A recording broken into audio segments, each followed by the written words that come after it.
One thing that we noticed about lots of galaxies is that, like the Milky Way, they are spiral galaxies. And so the issue of understanding how spiral galaxies come to be spiral is an old and interesting one, and I want to explain why it's a problem first. So one could imagine that for some reason stars form in a pattern like the one at right, and therefore you have spirals. That is not the solution to how spirals form. We understand that because remember that within the region where the sun is, rotational velocity was roughly constant. If rotational velocity is constant, then periods of rotation are not constant. Stars on the interior moving at the same speeds as stars on the exterior, the interior stars will orbit with much shorter periods because their orbits are shorter. What this means is that if you imagine creating a galaxy with this pattern and then letting the stars rotate, and remember that the sun has gone through about 25 orbits of the Milky Way, so this is not some theoretical construct. What happens is the inner stars orbit faster than the outer stars, and the arms get all wound up and eventually will dissolve. After a few rotations, you have no spiral left. You cannot construct a spiral galaxy as something you're actually going to find by having a spiral being a place where stars are. In general, since the sun takes 230 million years to circumnavigate the galaxy, and remember that spiral arms are the position where we found O and B, hot O and B type stars. And since O and B type stars don't live 230 billion years, by the time the spiral arms complete an orbit out where the sun is, it's a whole new generation of stars. Many new generations of stars have come up. And yet the spiral arms must be stable, otherwise we wouldn't see so many spiral configurations in galaxies. So what is it that allows spiral arms to survive? Well, the model that was proposed by Lin and Xu in the 1960s is called the density wave model. And the idea is that spiral arms are not material objects. They are propagating density waves propagating through the disk. The wave propagates, as you recall, with a completely velocity that is the wave velocity. It's completely independent of the motion of the actual objects in the disk. When we had a wave going down a string, the string wasn't moving at all, and the wave propagated down the string. So these waves propagate through the disk with their own velocity, and what this implies is these are like sound waves. There are regions where the density in the disk increases by, say, 10 or 20%. And how do you generate such a situation? Well, there's this nice image here on the right. What we have here is a bunch of elliptical or oval orbits, and you can imagine that in each of these orbits are a whole bunch of stars, each following that orbit at various places along the orbit. And these ellipses or ovals are tilted slightly with larger and larger radius. And you see that this creates, this twisting creates regions in the galaxy where the orbits are close together. This is a region of enhanced density. If you imagine that each oval is equally populated along its length by stars, then in the regions where the ovals are close together, there will be an increased population of stars and gas and whatever it is that's orbiting along these orbits. And the fact that the stars on the inner ellipse orbit faster than the stars on the outer ellipse has nothing to do with it. If these orbits were actually steady, then this pattern would not shift at all. It would stay completely constant because every star, as it hit the part where where the orbits are bunched up, would experience higher density.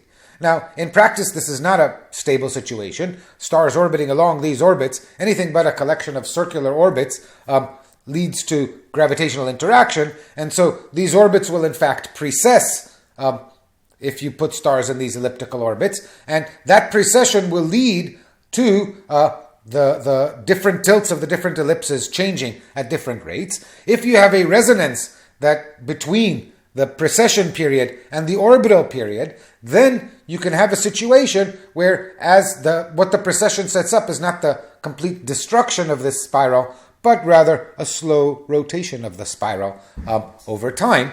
And then what you have is a situation in the disk where you start with a population of stars and dust and gas and whatever, But there are regions where the density is higher. Now, stars as they orbit enter this region and then they exit it. Clouds of gas enter this region and exit it. When a cloud of gas encounters this region of higher density, that's higher pressure, the cloud of gas is compressed. Some clouds may become critical in the gene sense. They will then begin to collapse, and by the time those clouds are exiting the spiral, at the leading edge of the spiral, you will find brand new O and B stars that have formed while the cloud was collapsing inside the spiral. Remember, the entire lifetime of an OB star is maybe 10, 20 million years.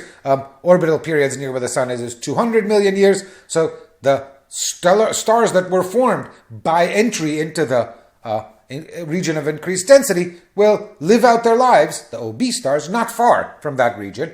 Now, even if all stars are formed in the spiral arms, stars that live longer will have time to orbit away. And so you'd expect the red stars to be far more uniformly scattered, but the regions of star formation will be at the region of this density wave. And this, we think, is how spirals survive. And so simulation of what this looks like is, here is this density wave set up, and as the stars orbit, the arms orbit with an angular velocity that has nothing to do with the angular velocity with which the stars, either inside or on the outside of the galaxy, orbit. And in the simulation, we see that the arms are stable, and we've also decorated them with blue stars and red H2 regions to make it look like this beautiful example on the right, M81, a classic, what is called grand design spiral with very coherent spiral arms populated by lots of blue stars and lots of H1 regions, H2 regions, ionized hydrogen regions, where hydrogen has been ionized by the ultraviolet radiation from these new hot stars. And so the density wave model is a very successful model for describing these. It's a little more difficult when you come to describe what is called a flocculent spiral, like NGC 4414 over here, where the spiral structure is less coherent. And the model that may play a part in describing the spiral structure, which nonetheless is present here, may be a model called SSPSF, for Stochastics of Propagating Star Formation, proposed by Müller and Arnett in 1976. And the idea is that star formation begins in a roughly uniform disk randomly. At some point, stars begin to form. Some cloud collapses. The first stars to form as a cloud collapses, of course, are the biggest ones because they form faster. And so you get O and B stars. The O and B stars live their life and end their main sequence existence before many of the smaller stars have even passed the protostar stage. And then the supernova explosions from these stars create shock waves that propagate through the cloud and basically blow it apart, inhibiting the growth of further stars. So whatever young stars that passed the protostar stage are going to get onto the main sequence and stay on the main sequence, because stars are not blown away by the shock wave. But the gas and dust is going to be blown apart, and therefore star formation ceases. So if you start with star formation in one place, it basically blows itself apart, like a forest fire burns itself out. But like a forest fire, the same shock wave can be like a spark, because farther out, when it is no longer as concentrated as when it blew this cloud to smithereens, farther out after it is diluted a bit, this shock wave can be precisely the trigger. Remember, we needed a trigger to cause a cloud to suddenly become critical. It could be the density wave, it could be the shock wave from a supernova, causing a nearby cloud to now become critical and start collapsing. And so like a forest fire, this process of star formation will propagate in all directions through the disk. When it propagates through the disk, the differential rotation will wind whatever shape these regions of propagating star formation initially had.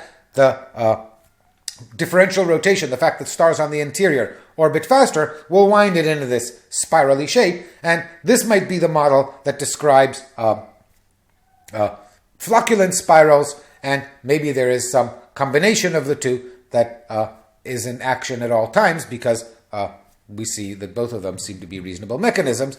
But the question of spiral arms is at least intriguing.